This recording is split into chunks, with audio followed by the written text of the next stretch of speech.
నమస్తే, welcome to bell TV. Voice of voiceless. Miryalaguda municipal commissioner బదిలీ. ఆయన స్థానంలో హైదరాబాద్ జిహెచ్ఎంసీలో పనిచేస్తున్న గ్రేడ్ 2 కమిషనర్ జి శ్రీనివాస్ను మిర్యాలగూడానికి బదిలీ చేస్తూ ఆదేశాలు జారీ చేసింది మున్సిపల్ కమిషనర్ నుంచి. ఇక గత కొంతకాలంగా ఇక్కడ పనిచేస్తున్నటువంటి కమిషనర్ యూసుఫ్ ఇక అనేక అవినీతి ఆరోపణలు ఎదుర్కొన్నారు. ముఖ్యంగా మిర్యాలగూడ బైపాస్లో ఏర్పాటు చేసినటువంటి చెట్లను నాటకుండానే నిధులు డ్రా చేశారనే ఆరోపణలు బలంగా వినిపించినటువంటి నేపథ్యం.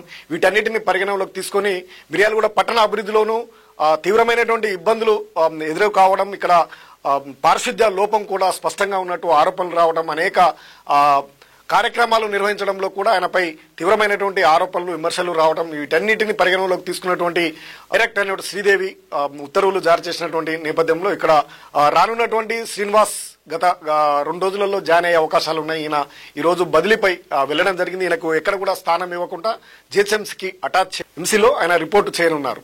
ఇక ఇక్కడికి రానున్నటువంటి శ్రీనివాస్ మిర్యాలగూడ పట్టణంపై ప్రత్యేకమైనటువంటి దృష్టిని సారించాల్సినటువంటి అవసరం ఉంది. ఇక్కడ అభివృద్ధికి ఎంతో అవకాశాలు ఉండడం, ఆదాయం కలిగినటువంటి మిర్యాలగూడ పట్టణాన్ని సుందరంగా తీర్చిదిద్దాల్సినటువంటి అవసరం ఉంది. మిర్యాలగూడ పట్టణము అందంగా తయారు కావాలంటే అధికారుల యొక్క పాత్రనే కీలకం. అది కమిషనరు పర్యవేక్షణ ఎంతో అవసరము. ఆయన శ్రద్ధ తీసుకొని మిర్యాలగూడ పట్టణాన్ని అభివృద్ధి సుందరంగా తీర్చిదిద్దాల్సినటువంటి అవసరం ఉంది. ఇక్కడ భారీగా పరిశ్రమలు ఉన్నాయి, ఆదాయ వనరులు ఉన్నాయి, భారీగా ఇండ్ల నిర్మాణాలు ఉన్నాయి, అనేకమైనటువంటి ఆదాయ వనరులు ఉన్నటువంటి మిర్యాలగూడ పట్టణాన్ని ఒక హైదరాబాద్ స్థాయిలోనే నిర్మించే స్తోమత కూడా ఇక్కడ ఉన్నటువంటి పరిస్థితులలో ప్రత్యేకమైనటువంటి దృష్టిని సారించి రానున్నటువంటి కమిషనర్ ఈ మిర్యాలగూడ అభివృద్ధికి పాటుపడాలని ఆశిద్దాం.